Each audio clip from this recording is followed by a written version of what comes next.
ल गाइस अब चाहिँ च्याउ भेटाएको छु मैले चाहिँ हैन यता घुम्न आएको थिएँ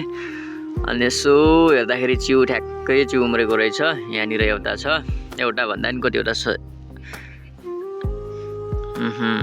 बसौ छ है च्याउ त एउटा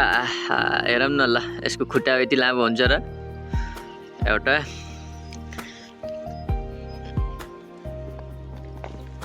दुईवटा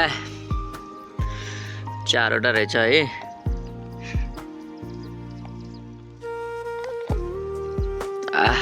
ल यसको खुट्टा हेरौँ है साथीहरू सबैभन्दा पहिला त खुट्टा हेर्नुपर्छ चारवटा अनि तीनवटा है यसले चारवटा यहाँनिर 80 छ ल यसलाई चाहिँ यहाँ राखौँ मैले अनि त्यहाँनिर पनि छन् के च्याउ है यहाँको पनि टिप्नुपर्छ है अन्त पनि उम्रेको होला खोज्नुपर्छ तर अहिले चाहिँ ठ्याक्कै देखेको भनेको यही हो एउटा यहाँनिर धेरै पो रहेछ है ल अर्को दुईवटा है यहाँनिर त्यस पछाडि यहाँनिर पनि छ है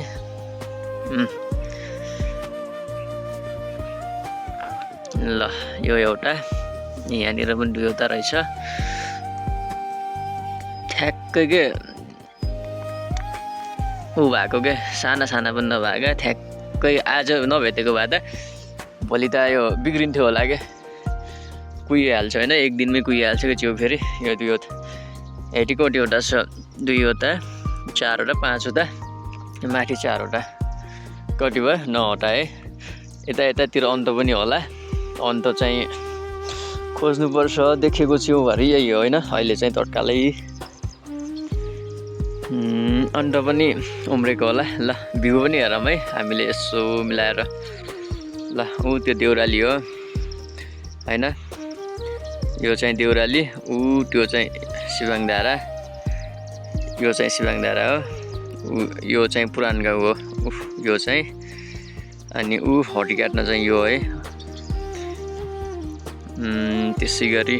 माथि गुरासिनी भन्ने चाहिँ यहाँनिर पर्छ अनि चाहिँ माथिनिर छ हाम्रो गाउँ चाहिँ यता अलि माथि छ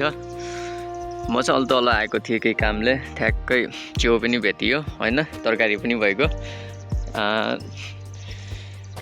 अरू भेट्यो भने चाहिँ म अर्कोचोटि भिडियो बनाउँछु अर्को होइन अहिले चाहिँ यतिमा स्टप गरिदिउँ न है ल गाइस अर्को च्याउ पनि भेट्यो है यता ठ्याक्कै भन्नुपर्दा यसरी अर्को च्याउ पनि भेटिएको छ यो चाहिँ अलिकति कस्तो भएको रहेछ होइन तर हेरौँ कस्तो छ अर्को च्याउ पनि भेट्यो यसलाई पनि टिप्नुपर्छ यो चाहिँ काल्ने हो है यो चाहिँ काल्ने फेरि पनि अर्को च्याउ भेटियो छ भने चाहिँ भिडियो बनाउने छु म ल साथीहरू हेर्दै गर्नु होला है ल गाइस च्याउ चाहिँ भेटिएन है अब च्याउ नभेटिए पनि चिउरी चाहिँ भेटिएको छ यो वर्ष चाहिँ अत्याधिक मात्रामा चिउरी फलेको थियो र अहिलेसम्म पनि रहेछ अब यही खाएर चाहिँ जानुपर्छ है यहाँनिर यसरी फलेको छ है चिउरी अब एकदमै राम्रोसँग पाएको रहेछ माथि यहाँनिर पनि छ देख्न सक्नुहुन्छ पाएको छ यसलाई चाहिँ अब पेट भरेर चाहिँ जानुपर्छ घर भोक पनि लागिराखेको छ अब पेट भरेर चाहिँ चिउरी खाएर जानुपर्छ है यहाँनिर यसरी पाएको छ है ठ्याक्कै के भइबाटै हातले पुगिने मजाले चिउरा पाएको छ यसलाई चाहिँ खाएर अब चाहिँ घरतिर जानुपर्छ ल गाइस भिडियो कहाँबाट हेर्नु भइराखेको छ कमेन्ट गर्नु होला सबैले भिडियोलाई लाइक कमेन्ट सेयर गरिदिनु होला र हाम्रो युट्युब च्यानल फेसबुक पेजलाई पनि फलो गरिदिनु होला है